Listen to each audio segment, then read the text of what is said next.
լայնվոր մետաղն է, որ ունի հակաբորբոքային և ախտահանիչ հատկություն։ Հալման ջերմաստիճանը 960 աստիճան Ցելսիուսով։ Խտությունը 10,50 գրամ խորանարդ սանտիմետրում։ Բարձր հաղորդականության շնորհիվ օգտագործում է միկրոսխեմաներում, էլեկտրոնային կոնտակտներում և ձեզ բոլորիդ արդեն հայտնի արևային վահանակներում, solar panels,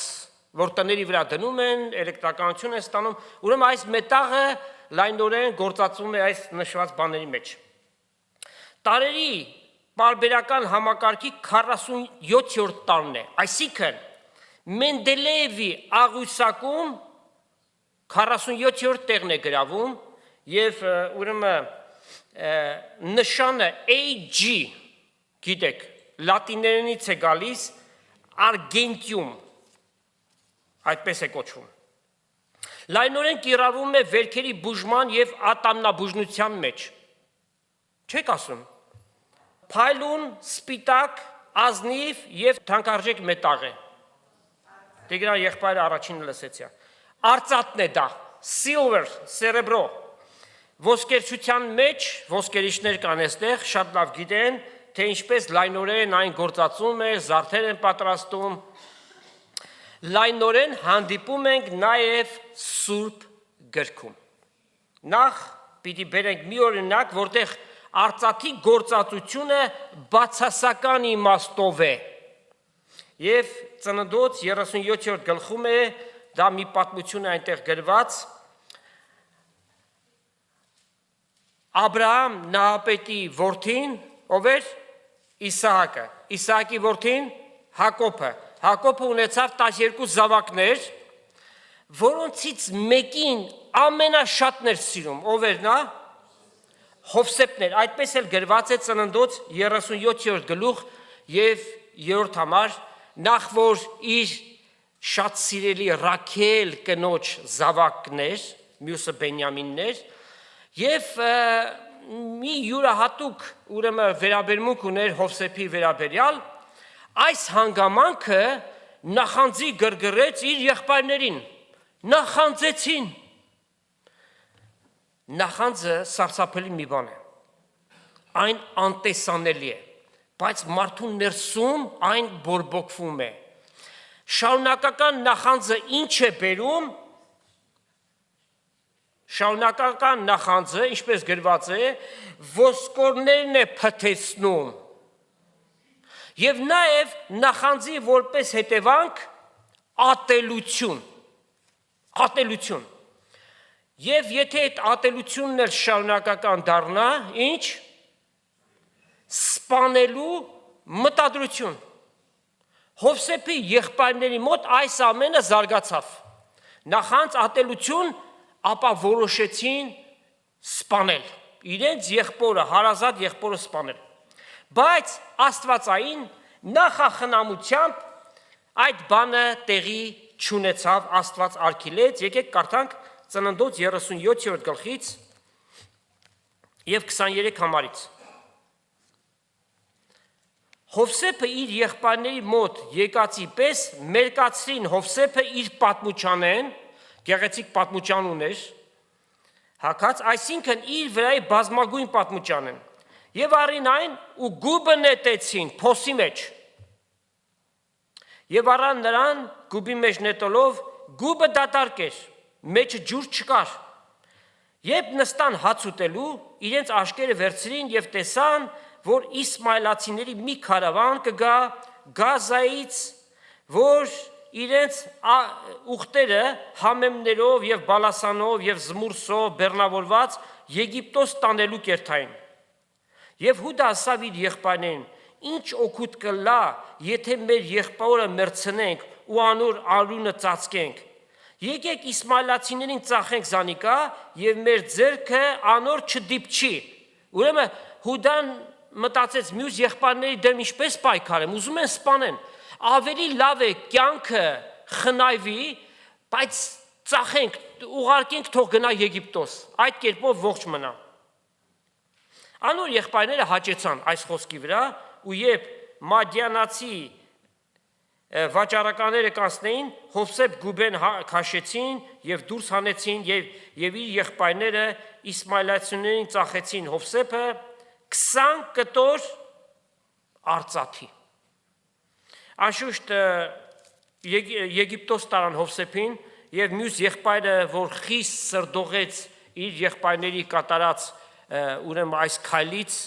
դա Ռուբենն էր եւ ասաց ես հորս ինչ պատասխան պիտի տամ, որ այսպես վարվեցիք մեր եղբոր հետ։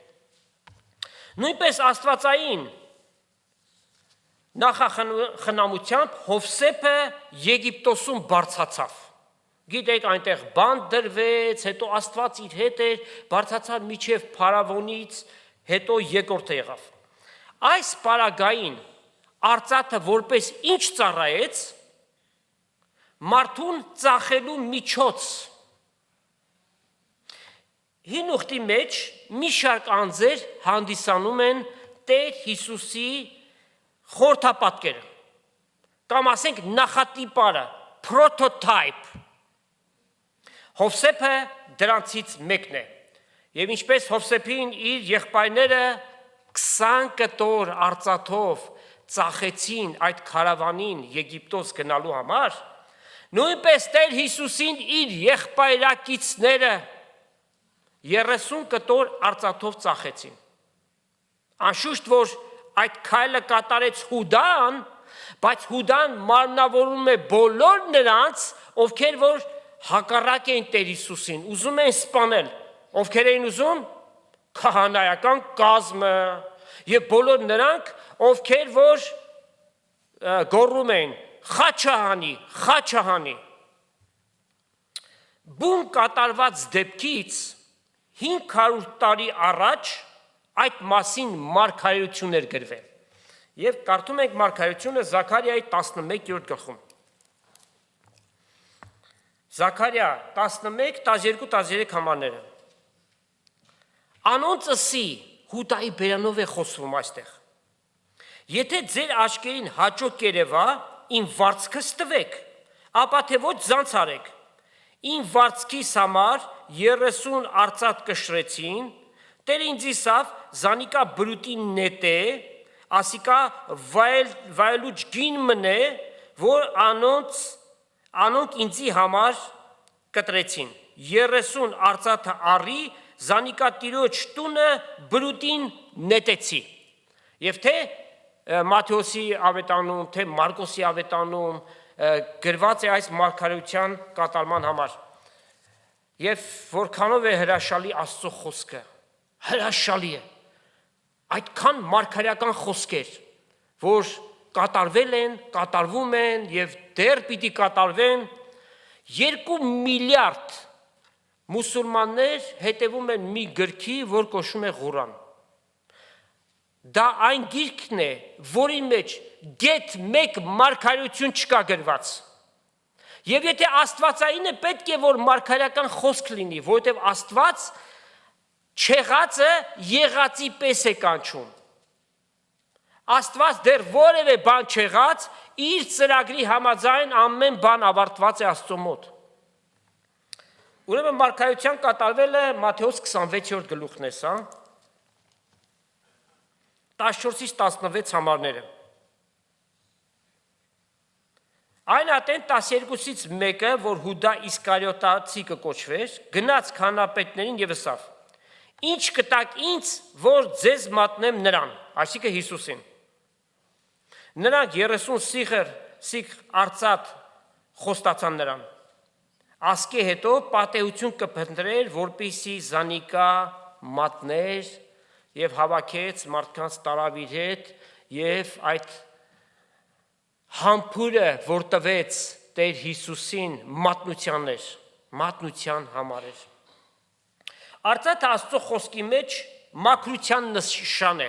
խորհրդանիշ է։ Ոչ թե արտաքին հիգիենիկ մաքրության մասն է խոսքը, այլ ներքին մաքրության, purification։ Արծաթը ընդհանրապես ինչպես է մաքրվում։ Նրանք ովքեր որ ոսկերչական գործի մեջ են, իրենք շատ լավ գիտեն, որ այն զտում են, կոչվում է ռեֆինացում, բարձրաստիճան գործընթաց է, տարբեր փուլեր ունի, որի նպատակն է հանքաքարից կամ ջարդոնից անջատել, ասենք, պղինձը, կապարը եւ այլ խառնուրդներ, ստանալով առավելագույն արծաթը 99.9%։ Արծաթի զտման հիմնական մեթոդներն են էլեկտրոլիզ, քիմիական լուծում երկրորդն է եւ երրորդը հալման եղանակով։ Եվ քանի որ առաջի երկուսը էլեկտրոլիզը եւ քիմիական միջոցներով զտումը այս դարաշրջանի բան է, մնում է հալման միջոցով, որ դարերի ընթացքում անհիշելի ժամանակներից գործածել են այս մեթոդը։ Զտում, անգլերենով refine կամ purge, ֆիլտրավայց ռուսերենով։ Սաղմոս 12:6-ը ասում է. Տիրոջ խոսքերը մաքուր խոսքեր են, հողե բովքի մեջ զտված, 7 անգամ մաքրված, ինչ, արծաթի պես են։ Ուրեմն 7 անգամ մաքրուց հետո է արծաթը դառնում իրական։ Տերն է այդպես ասում, մենք հիմա չգիտենք ներկայիս տեխնոլոգիայով ինչպես է դա տեղի ունենում, բայց գրված է, որ Աստծո խոսքը մաքրված զտված արծաթի պես է, այսինքն կատարյալ է, perfect է, совершенный։ Աստված իր երկրավոր ժողովրդի համար ասում է հետևյալը։ Եսայի մարգարեություն 48-րդ գլուխ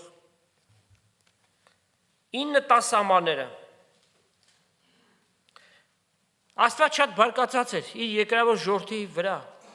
որովհետև նրանք Աստծո օրենքները թողեցին եւ հեթանոսների հետ խառնվեցին, նրանց կուրքերը պաշտեցին, Աստված շատ կերպերով նրանց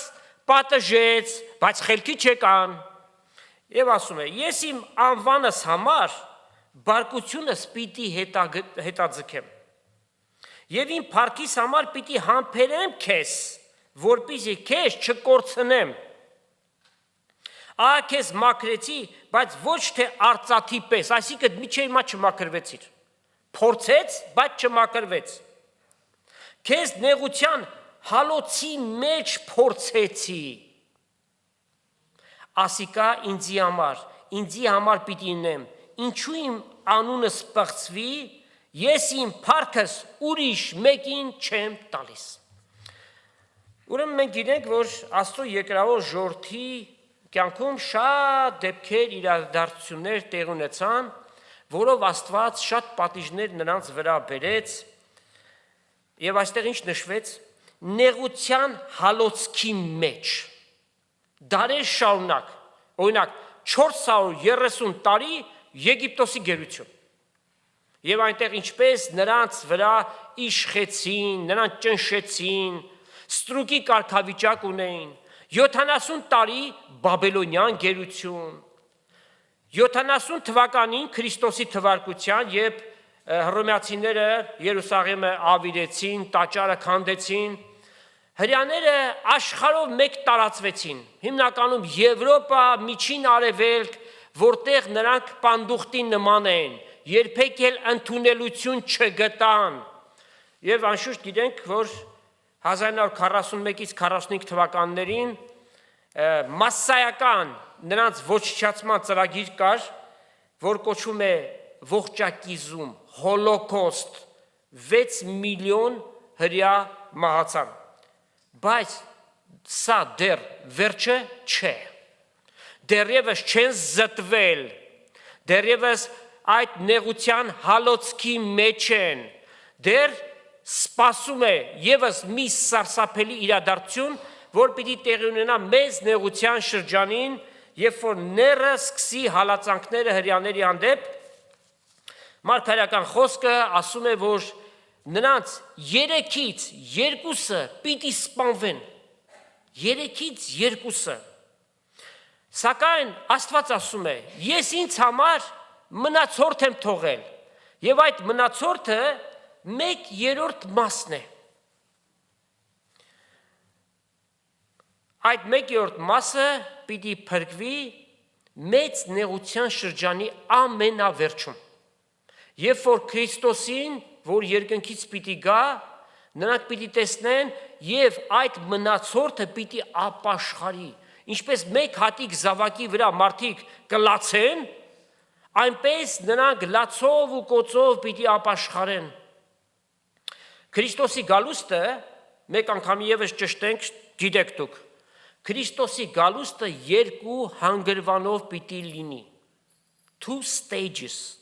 Առաջինը կոչվում է հափշտակություն։ Հիսուս, ինչպես գրված է, գողի նման պիտի գա, աշխարհի համար անտեսանելի պիտի գա, մեկ ակնթարթի մեջ իր եկեղեցին վերառնելու։ Ուրեմն առաջի հանգրվանը եկեղեցին վերառնելու համար է։ 7 տարիներ երկնքում գառնուկի կոչունքը, բոլոր փրկվածները պիտի վայելեն այդ կոչունքը, Փեսայի եւ հարսանյաց կոչունքը պիտի լինի։ Իսկ երկրի վրա 7 տարի սարսափելի շրջան պիտի գա համայն մարդկության համար։ Ները բոլորովին չի խնայելու մարդկությանը, ովքեր որ իրեն մի փոքր հակառակ մնան, նրանց բոլորին պիտի սպանի։ 7 տարուց հետո Քրիստոս իր եկեղեցու հետ միասին պիտի գա երկրի վրա հազարամյա թագավորությունը հաստատելու։ Ահա այդ գալու ժամանակ է, որ այդ 1/3-ը, որոնք ապաստանի քաղաքներում պիտի պահվտեն, Պետրա եւ նման քաղաքներում, երկնքից եկող Քրիստոսին պիտի տեսնեն փառքով ու զորքով գալող։ Զաքարիա 12:10 իրենց խոցածին պիտի նայեն։ Իրենց խոցածին Հիսուսի ձեռքերի եւ ոտքերի վրա եւ կողի վրա այդ խոցված նշանները պիտի լինի, պիտի ճանաչեն, որ սա է իրական ճշմարիտ Մեսիան, որին իրենց հայրերը 2000 տարի առաջ խաչը հանեցին։ Եվ պիտի ապաշխարեն եւ նրանք էլ մյուսների հետ միասին հազարամյա թագավորությունը պիտի մտնեն։ Լավ, արծաթի հնոցի մեջ զատվելը ինչ կերպով է առնչվում մեզ հավատացյալներից։ Աստված մեզ խրատում է շատ ու շատ բաներով։ Նախ եւ առաջ, որպեսզի մենք արթուն եւ զգոն կյանք ունենանք, որպեսզի մենք աշխարհի հետ չխառնվենք։ Աստված թույլ է տալիս, որ մենք անցնենք տարբեր փորձություններով, նեղություններով, հիվանդություններով, շատ ու շատ կերպեր Աստված գործածում է, որպեսզի առաջինը եւ ամենակարևորը իր սրբությանը հաղորդ լինենք։ Նրանք, ովքեր որ չարչարումով անցան, մեղանչելե դադրեցան։ Երբ որ նեղությամբ եւ փորձությամբ ես անցնում, աղոթքները շատանում են, այդպես է թե չէ։ Բայց երբ որ ամեն բան շատ հանգիստ է, հանգիստ կյանքը ընթանում է, հաճախ մոռանում ես անգամ աղոթել, Սուրբ Գիրք կարդալ, եւ հեշտությամբ կարող ես պաշտամունքները բաց թողնել։ Բայց երբ որ նեղությունները պատում են, փորձություններով ես անցնում, ահա այդ ժամանակ է, որ փորձում ես Աստծուց կարճվել, Աստծուն դիմել, նրան մոտենալ։ Իսկ Աստված ուզում է, որ մեր ամենօրյա կյանքի մեջ այդպես լինի։ Այդ նշված կերպերով Աստված մեզ մղում է, որ մենք պայքարենք մեղքի դեմ, որպեսզի մենք զտվենք։ Արծաթի միջից ինչն էր դուրս գալիս, ախտը, կեղտը։ Հետևաբար Աստված մեզ փորձում է, որպեսզի մենք զտվենք, մեղքին դեմ կենանք։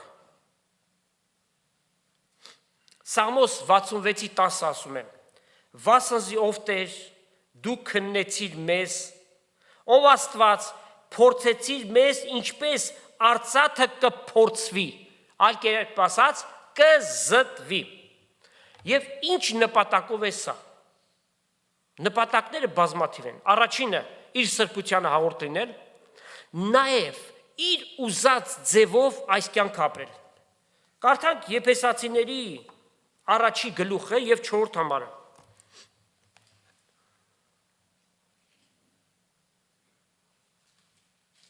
Երրորդ համարից կարդանք, որ ավելի պատկերավոր լինի։ Օրհնյալ է Աստված, մեր Տեր Հիսուս Քրիստոսի Հայրը, որ մեզ օրհնեց ամեն հոգևոր օրհնություններով երկնավորների մեջ Քրիստոսով։ Ինչպես մեզ Քրիստոսով աշխարհի սկզբից առաջ ընտրեց, որպեսզի մենք սիրով սուրբ եւ անարատ լինենք իր առջև։ Սուրբ եւ անարատ։ Այդ ինչպես պիտի տեղի ունենա։ Սուրբ եւ անարատ։ Եվս մեկ համար կարդանք եւ բացատրությունը տանք։ Եփեսացիների 5-րդ գլուխ 25-ից 27 համարները։ Քրիստոս սիրեց եկեղեցին։ Եկեղեցին, երբ որ ասում ենք, մենք չենք հասկանում եկեղեցաշենքը։ Քրիստոսի եկեղեցին կազմում է իր մարմինը, բոլոր վերստին ծնունդ ունեցող հավատացյալները հավաքականորեն Քրիստոսի մարմինն է։ Ուրեմն Քրիստոս սիրեց եկեղեցին, ձեզանից ամեն մեկին, եւ իր անձը մատնեց նրա համար, որպեսզի նրան սրբե ու մաքրե ավազանի ջրով, ինչ ջուր է դա։ Մեր իմացած ջուրը ոչ, ավազանի ջուրը խոսքն է, Աստծո խոսքով միայն կա մաքրել, եւ այդ գործընթացի մեջ մասնակից է Սուրբ Հոգին։ Սուրբ Հոգին մեզ օգնում է, որ այդ գործընթացի մեջ գնանք, գործածելով Աստծո խոսքը, որպեսզի ինքը իր դեմ փառավոր կեցնե եկեղեցին, որ արատ կամ աղտեղություն կամ ուրիշ սրանց պես բան չունենա, հապա սուրբ եւ անարատ լինի։ Ուրեմն այս վերջին սուրբ եւ անարատ լինելը վերջնական, երբ որ եկեղեցին երկրից վրայից վերցվի եւ Քրիստոսի ատյանով անցնելուց հետո կատարելապես կլինի սուրբ եւ անարատ։ Ներկայիս Քրիստոսի մեջ, այսինքն դիրքի մեջ, positional, մենք այդ սրբությունը եւ անարատությունը ունենք, բայց ամենօրյա կյանքի մեջ, առօրյա կյանքի մեջ սա մեր պատասխանատվությունն է, այն էլ սրբազան, սրբության կյանքով ապրել, այսինքն պայքարել մեղքի դեմ։ Մեր երկնավոր Հայրը ատում է մեղքը, մենք էլ պետք է որ մեղքը ատենք։ Այդ ժամանակ, երբ որ այդ ընթացքով ենք գնում, մենք կգտնվենք զտված վիճակի մեջ։ Ուրեմն մեզ այդ ամեն մեկի համար սա պիտի լինի մեր տեսլականը զտման միջոցով անցնել, մեղքի դեմ պայքարել։ Եվ առաքյալը ասում է՝ «Միջի հիմա անգամ դյուրավ պաշարող մեղքերի դեմ չեք կարող պայքարել, պիտի պայքարենք»։ Աստծո խոսքը ասում է՝ մեղքից փախչելը հանճար է, genius, գենի ռուսերենով։ Ուզում ես, որ Տերը քեզ համար այսպես մտածի։ Ուրեմն մեղքից փախչելը հանճար է։ Այդ կերպով Աստծուն հաճո կգտնվենք։ Եթե ուզում ես, որ Տերը քո մասին այդպես մտածի, մեղքից փախիր։ Մեղքն է ամեն չարիքների միջոցը, արմատը, մեղքից փախնենք։ Արցաթը նաև փոխաբերական իմաստով է գործածվում։ Առակաց 10:20 Proverbs Արդարի լեզուն ընտիր արծաթե։ Նորից արդարի լեզուն ընտիր արծաթե։ Ովքեր են արդարները։ Բոլոր այն մեղավորները, ովքեր որ Քրիստոսով են արդարացել, ոչ թե նրանք, ովքեր որ իրենց են արդարացնում, այլ Քրիստոսով արդարացածների համար Աստված ասում է արդարներ։ Լավ, արդարի լեզուն ընտիր արծաթե։ Մի հատ խնդրում եմ ստուգեք, որ մեկի լեզուն է արծաթ։ Սա փոխաբերական իմաստով է ասված։ Ինչպես որ արծաթը զտվում է, նույն կերպով Աստված ուզում է, որ մեր լեզուն էլ զտված լինի, երբ որ մենք խոսում ենք, Աստծո ուզածի պես խոսենք։ Լեզուն արտաբերում է մեր մտածումները։ Եվ լեզուն արծաթը ինչպես պիտի հասկանանք, որ իմաստությամբ և ճշմարտությամբ ասված խոսքերը արժեքավոր են և Աստծո առջև ընդունելի են։ Որտև մենք ինչ որ խոսում ենք, մեր սրտից է դուրս գալիս։ Ինչպես Տեր ասաց, լեզուն սրտի ավելցուկից է խոսում, այսինքն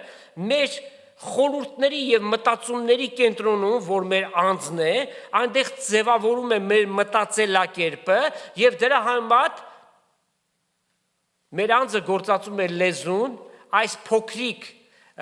մկանային համակարգը, որպեսզի մենք արտաբերենք այն ինչ որ մենք մտածում ենք։ Եվ Տերը ուզում է, որ մեր լեզուն լինի ընտիր արծաթ, այսինքն 99.9 կարատի։ Ուզում ենք, թե չէ։ Եփեսացիս 4:29 ասում է. բնավ, այսինքն բոլորովին ձեր բերանից ապականյալ խոսք թող դուրս չգա, corrupt։ Եվ որոնք են այդ ապականյալ խոսքը։ Հայոյանք, ամեն մեկս քննում ենք, այս շարքը պիտի ասեմ, քննենք և աշխատենք ամեն մեկս մեր վրա։ Հայոյանք, անեծք, բամբասանք, չարախոսություն, սուտ, այդ սուտը, որ շատ փոքր մի բան է թվում, բայց ինչ մեծ ավերներ է բերում, ուրեմն պայքարենք այս բաների դեմ։ Հապա ինչ որ աղեկ է, այսինքն ինչ որ լավ է, ինչ որ օգտակար է, պետք եղած շինության համար, որպեսզի լսողներին շնորհք տա։ Եվ մենք աշխարհի մարդկանցից ինչով պիտի տարբերվենք, նախ եւ առաջ պիտի տեսնեն, որ մենք այդ խոսակցություն, այդ լեզուն չունենք, ինչ որ իրենք են գործածում։ Այսօր հայոյանքով խոսելը, կամ չարախոսություն անելը, բամբասելը, անիծելը, շատ սովորական մի բան է դարձած, բայց այս ամենը Աստծո առջև մեղք են։ Սրանք պատկանում են հին մարդուն, հին բնությունից է դուրս գալիս, բայց Աստված ուզում է, որ մենք գործածենք նորը, այսինքն աղեկը, աղեկ, ինչպես է աղեկը Աստծո խոսքով, խրատ, քաջալերանք, վտանգից զգուշացում։ Հին մարդը իր գործերով ձեր վրայից հանեք։ Հին մարդը,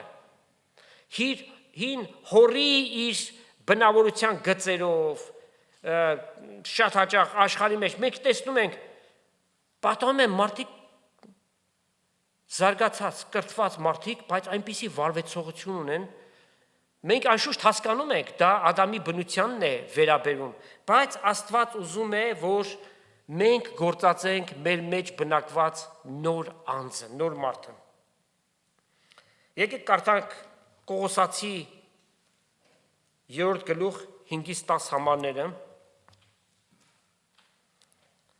որպեսզի այդ բանը տեղի ունենա, այսինքն մեր շրթունքները և լեզուն մաքրված լինի, զտվենք, դրանից առաջ պետք է, որ մեր մտածողությունը զտվի։ Ասում է, ձեր երկրավոր անդամները սպանեցեք։ Երկրավոր անդամներ, ձեռք, ոտ, ականջ, ինչ, երկրավոր անդամներ ինչ է նշանակում։ Հին բնությունը, և նշում է պոռնկությունը, պղծությունը, անսանց կիրքը, չար ցանկությունը և ագահությունը, որ կռապաշտություն է, որոնց համար Աստծո բարկությունը անհնազանդության որդիների վրա գալիս է, որոնց մեջ ատենը դուք էլ կքայլեիք։ Մենք սուրբ չդարձանք, երբ որ Աստծուն եկանք,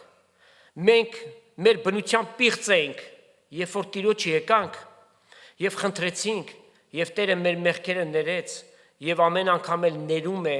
և սա մի գործընթաց է, որ մինչև մեր կյանքի վերջ պիտի ընթանա։ Բայց հիմա մեկնի գցեք, դուք այն ամենը,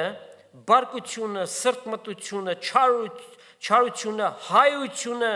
անհամեստ խոսքերը ձեր բերաններից, իրար սուտ մի խոսեք, հին մարդը իր գործերով ձեր վրայից հանեք, այսինքն հին մարդուն Սուրբ Հոգով ճնշենք այդ հին բնությունը, որ միմիայն արտացոլվի նորի կյանքը։ Եվ հակեք այն նորը գիտությունով նորոգված իր ստեղծողի պատկերի պես։ Եվս մեկ համար, Կողոսացիների նամակ 4:6 համարը, ձեր խոսքը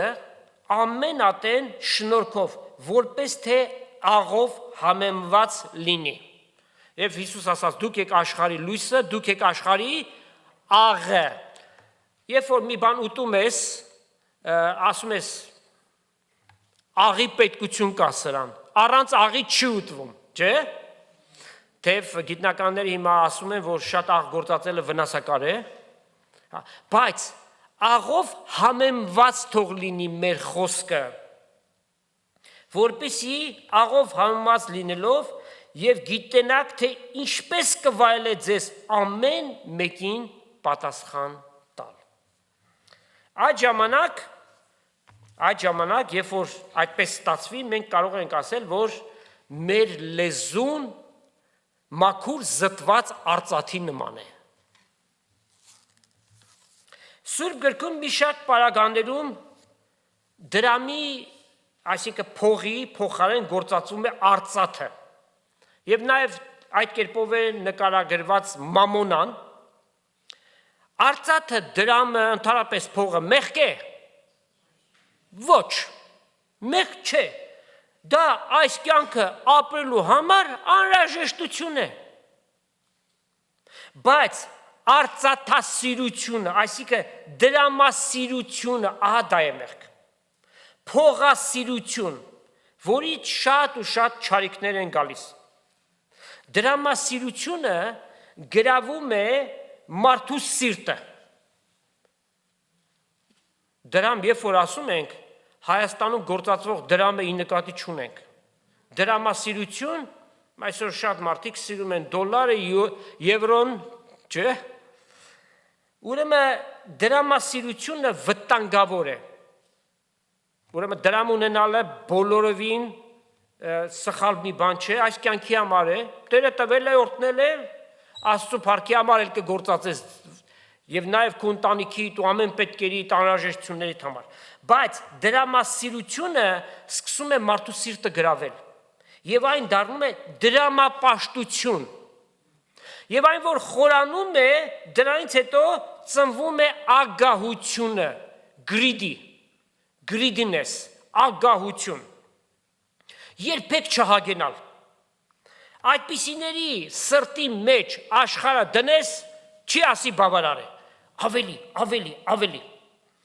Ովքեր են հիշում, նրանք ովքեր խորհրդային միությունում ապրել են, մի այսպիսի մուլտֆիլմ կար, հա? Կոչվում էր Զալատայե անտիլոպա, հա? Ոսկյա այծ եղջերուն։ Պատմությունը երկար է, բայց կարճ պատմեմ։ 50-ական թվականների հանված մի մուլտֆիլմ է, մենք փոքր ենք եւ դիտում ենք, ուրեմն այդ եղջերուն, երբ որ ոտքերով գետնին հարվածում էր, ոսկե դրամներ էր թափվում իր ետևից։ Եվ թագավորը իմացավ, իդեպ սա հնդկական մի պատմություն է։ Թագավորը իմացավ եւ ասավ բռնեք եւ այդ եղջյուրին բերեք իմ մոտ։ Թագավոր, ոչ մի բանի պետքություն չունի, սնդուկները լեցված ոսկիով, ամեն ինչ ունի, բայց ագահություն իր մեջ, գտեք, բերեք, այդ եղջերուն եկավ ինքն իրեն, որովհետև այնտեղ մի փոքր տղա կար, նրան պիտի փրկեր ինքը, եւ ասացին, որպեսզի այս տղային թողնենք, դու պիտի մեզ համար ոսկե դրամներ ստեղծես, այն ժամանակ այս տղային կթողենք, սկսեց հարվածել ոտքերով գետնին, ոսկյա դրամները թափվում են, այս թագավորը, ագահաբար նետվեց, որ հավաքի, բայց գալիս են այդ ոսկե դրամներ, այնքան եկան, որ ծածկեցին այդ թագավորին եւ այդ ոսկու տակ էլ խեղդվեց։ Բայց ահա մի թագավոր կար, Սողոմոն անունով, որ աշխարհի վրայի ապրած ամենահարուստ թագավորն է եղել, ունենալով ամեն ինչ, ամեն հաճույք, զվարճություն, վայելչություն եւ կարողություն ուներ ամեն ինչ գնելու, չկար մի որևէ բան, որի կարողությունը ինքը չունենար։ Շատերը կարդալով կարող են ասել, ահա կյանքի նպատակը, ահա իրական երջանկությունը, մարդը իր սրտի մեջ ինչ որ ցանկացել է ունի։ Աստված մասնավոր թույլ տվեց, որ 700 կին եւ 300 հարճ ունենա, որ նրանք, ովքեր որ կարծում են այս կյանքի նպատակը պաղծությամբ սեռական կյանք ունենալով աճ ու ձախ դա է, Սողոմոնը, տեսեք այս խոսքը ինչ ասավ ամեն բան ունայնություն է, և ժողովուրդ 5-րդ գլուխ 10 համարի մեջ ասում է, արծաթը, սիրտը, այսինքն փողը չի կշտացնում, ոչ էլ հարստություն սիրողը երկրի բերքից է կշտանում, որքան որ ունենաս, և ասաց, սա էլ ունայնությունն է, vanity, սուետա, այս էլ ռուսերենով ձեզ։ Հիսուս ինչ ասաց, ինչ կշայի մարդ, եթե ամբողջ աշխարհը վաստակի և իր անձը կորցնե։ Ամբողջ երկիր մոլորակը պատկանում է մեկին, երկրներով սկսած վարձով է տվել, արենդայով տվել է, միլիարդներ ու տրիլիոններ հավաքում է, ինչ օգուտ, եթե իր անձը կորցնի, մենք եկել ենք այս աշխարհ, մենք էլ այս աշխարհից պիտի գնանք, կերակուր ու հանդերձ ունենալով բավականացեք, թեև դրա հետ միասին Աստված շատ ավելին է տալիս, որքան որ տրվեց գոհունակ սիրտ ունենանք, միշտ հիշիր, քեզնից վատ վիճակի մեջ գտնվող մարդիկ կան, դու այսօր ունես կերակուր, հանդերձ, տանիք, աշխատանք և ամեն բան, շատեր կան, իրենց համար այդ նշված ամեն մեկ բանը երազանք է, դու մի նայի նրանց, ովքեր որ քեզանից ավելի լավ վիճակի մեջ են, ահա այդտեղ է գալիս նախանձությունը, ահա այդտեղ է գալիս ցանկությունը, ունենալու ցանկությունը, որ իր վատ հետևանքներն է բերում, բայց գոհունակ սիրտ ունեցիր, Տերը այդպես է պատվիրում, և ասաց, ձեր գանձերը երկնքում դիզեք, որտև այստեղ եղածը մեզ հետ երբեք չենք տանելու, ոչ էլ մեր երեխաները պիտի տանեն։ Այս մասեն խոսվածը ամփոփենք Պողոս առաքյալի Տիմոթեոսին գրած հետևյալ նամակով։ Տիմոթեոս առաջին նամակ 6-րդ գլուխ 5 համարից կարդանք։ Այդտեղ խոսում է, որ մարդիկ կան հպարտացած են, վեճերով, հակառակություններով լեցուն և Աստծո ճանապարհներն են ծռում, մտքով ապականած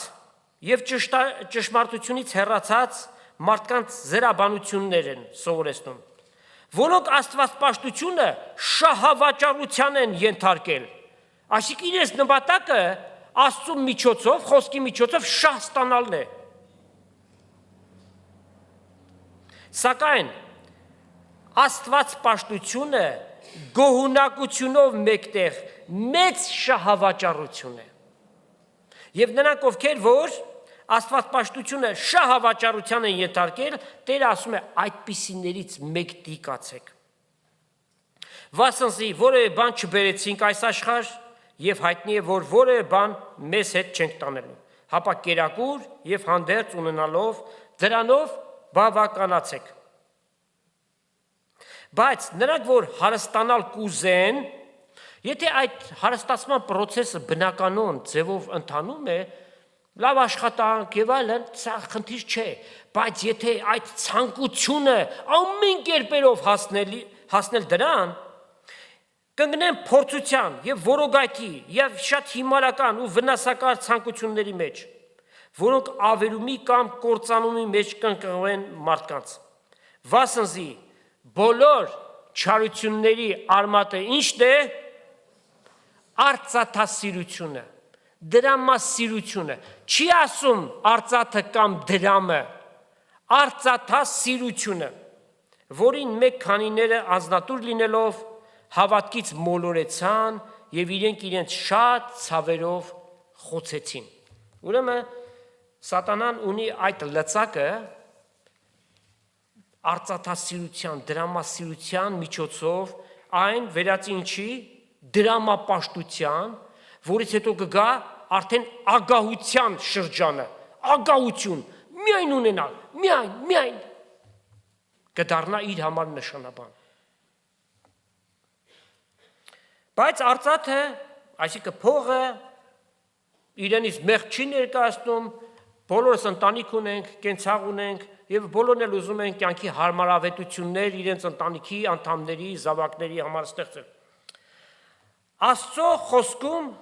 արծաթը արժևորվում է նմանեցվելով իմաստության։ Կարող եք փնտրել այդ եզրը, արծաթը եւ իմաստությունը։ Ինչ է իմաստությունը։ Սուրբ գրային իմաստությունն է կարևոր, որովհետև աշխարհիկ իմաստությունը մարդակենտրոն է եւ մարդու փառքի համար է։ Իսկ Աստվածաշնչյանը Աստծո ճշմարտության հմուտ եւ գործնական խոսքի կիրառումը առօրյա կյանքում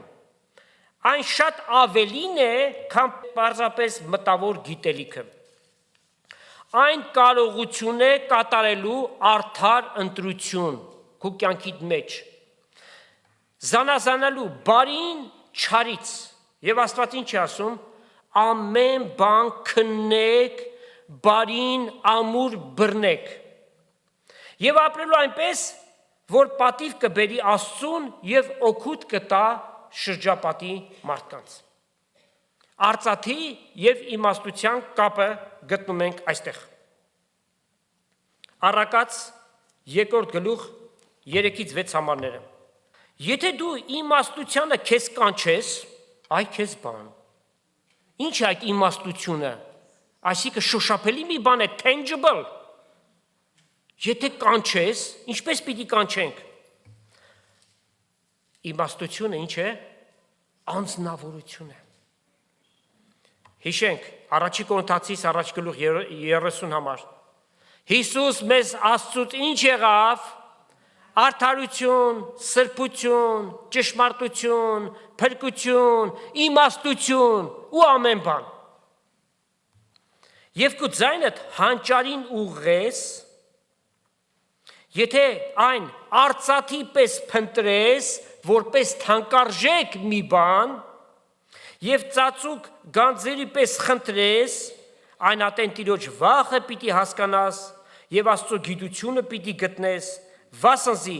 իմաստությունը Տերը կտա,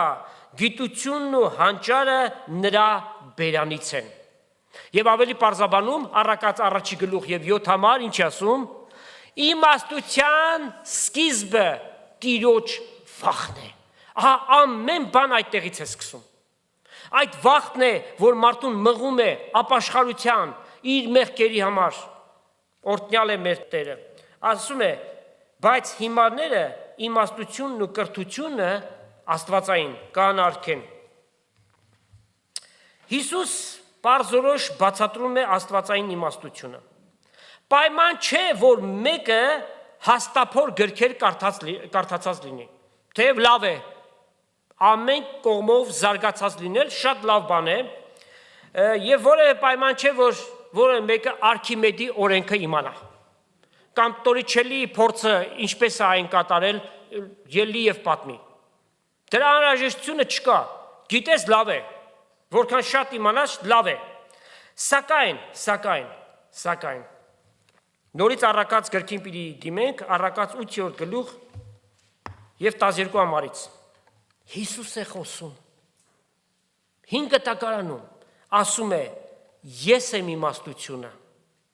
Եվ խոհականության մեջ եմ բնակվում։ եւ խոհեմության գիտություն ունեմ։ Տիրոջ վախը չարությունը ատել է նշանակում։ Հպարտությունը, ամբարտավանությունը, չարընթացքը եւ նենգավոր բերանը կատեմ։ Խորհուրդը եւ խոհականությունը, հանճարն ու զորությունը իմս են։ Թագավորները ինձմով կթագավորեն ու նախարարները ինձմով արդարության կանոնները կդնեն։ Ուրեմն այդ իմաստությունը, որ զտված արծաթի պես նմանացվեց Քրիստոսի անձն է, որտեղ իր մեջ է բնակում իմաստության եւ գիտության բոլոր գանձերը։ Ուրեմն հետևությունը որն է, եթե Հիսուս քու Տերդ ու քու Փրկիչդ չէ, դու քու հսկայական գիտելիքներով, գիտության տարբեր ճյուղերի անբարել ես, շատ լավ է, այդ գիտելիքներով հանդերձ աստվածային իմաստությունից զուրկ ես, Հիսուսի մեջ է, մեկ անգամ ևս, իմաստության եւ գիտության բոլոր գանձերը։ Նրանք, ովքեր որ հավակնում են, որ իրենք շատ բան գիտեն, մեկ հարցում են կողում. Հավը ձվից, թե ձուն հավից։ Պատասխան չկա։ Եթե Աստծո սկզբունքները չեն առաջնային, այսինքն սկզբնակետը այնտեղից չէ, չպիտի կարողանան որևէ մեկին պատասխան տալ։ Բայց մենք գիտենք, Աստված առաջ հավը ստեղծեց, որը նաև այդ ձուն է ածում, որից ձագերն են դուրս գալիս։ Ձերի օրերն է աստվածային իմաստությունը, այն գանձ է, եւ որքան նրա մեջ խորանաս, կտեսնես, որ շատ քիչ բան գիտես, որտեղ այդ գիտությունը անհատակ օվկիանոս է, անհունտի է զերք է, աստվածային գիտությունը, աստվածային իմաստությունը։ Մենք, ինչպես Պողոս Առաքյալն է ասում, շատից քիչը գիտենք, բայց երբ որ կատարյալը գա, կատարյալ իմաստությունը, այսինքն Քրիստոս ինքը, շատից քիչը պիտի խափանվի, պիտի ճանաչենք նրա անձը եւ ճանաչելու յետևից պիտի լինենք ամբողջ հավիտենականության մեջ։ Հետևաբար, սիրելի հայրենի, դու կարող ես այդ աստվածային հրաշալի իմաստությունը ու գիտությունը իմանալ։ Մեկ բան է պետք, ընդունել հեղինակին, նրա անունը Հիսուս Քրիստոս է, Աստված մարմնով հայտնված, որ իմ եւ քո մեղքերի համար 2000 տարի առաջ խաչի ելավ, մեր մեղքերը իր վրա վերցնելով, իր կյանքը տվեց, իր թանկագին արյունը թափեց, որպեսզի ով որ նրան հավատա, նրա մեղքերին թողություն եւ քավություն լինի։ Երանելի են բոլոր նրանք, ում մեղքերին թողություն եղավ։ Ուրեմն ընդունի Տեր Հիսուս Քրիստոսին որպես քո անձնական փրկիչդ։ Եվ Աստծո խոսքը ասում է հետևյալը. սրտովդ հավատա, որ Աստված Քրիստոսին մեռելներից հարուցանեց, եւ քո բերանովդ էլ դավանիր, այն քո սրտիցդ պիտի գա, պիտի փրկվես։ Արա այդ քայլը։ Տեր ասում է, ճաշակեցեք եւ տեսեք։ Մենք էլ մի ժամանակ բոլորի նման նույն կարգավիճակը ունենք, անհավատ ենք։ Սակայն, երբ որ ճանաչեցինք Քրիստոսի անձը, մեր կյանքերը գլխի վայր շրջվեցին, այս աշխարհին եւ կյանքի ընթացքին եւ երևույթներին ու իրադարձություններին մենք ուրիշ սկզբունքով ենք նայում, Աստծո տեսանկյունից ենք նայում։ Իրապես իրական երջանկությունը Հիսուս Քրիստոսի մեջ է, հիշիր։ Սիրելիներ, մեր ժամանակը ուրեմն մոտեցավ ավարտին, այսօր էլ խոսեցինք արծաթի մասին եւ նրա հոգեվոր նշանակությունների մասին։ Ուրեմն ինչը կարևորվեց մեզ համար, որ արծաթը ինչպես որ մաքրվում է, զտվում է, purified, այդպես պետք է որ մեր կյանքերը մաքրվեն եւ զտվեն ամեն տեսակ մեղքերից։ Եվ միջև վերջ պիտի պայքարենք մեղքի դեմ, կրնակ դարձնենք մեղքին, որպեսզի այդ կերպով Աստծուն հաճելի լինենք։ Եվ նաև արծաթը բացասական իմաստով էլ գործածվեց եւ ամենաահավոր բանը արծաթասիրությունը, փողասիրությունը, դրամասիրությունն է, որ տանում է միջև ագահության եւ եթե այդ ճանապարհին ես հետ կանգնիր դրանից։ Եվ նաև արծաթի արժեքը որպես համեմատական աստվածային իմաստության։ Տերը թող մեզ իմաստություն տա, որ իր խոսքերը եղածով ընդունենք եւ մարսենք եւ մեզ համար շինիչ լինի մեր հոգեվոր կյանքերի համար։ Տերը կամենա հաջորդ առիթով, եթե միջև է Տեր Հիսուս չգա, մեկ այլ մետաղի եւ նրա հոգեվոր հատկությունների մասին կխոսենք։ Տեր Հիսուս Քրիստոսի շնորհքը, Հայր Աստծո սերը եւ Սուրբ Հոգու հաղորդությունը Աստծո ժողովրդի հետ լինի։ Ամեն։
Մեծ է հավիտյան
ճշմարտությունը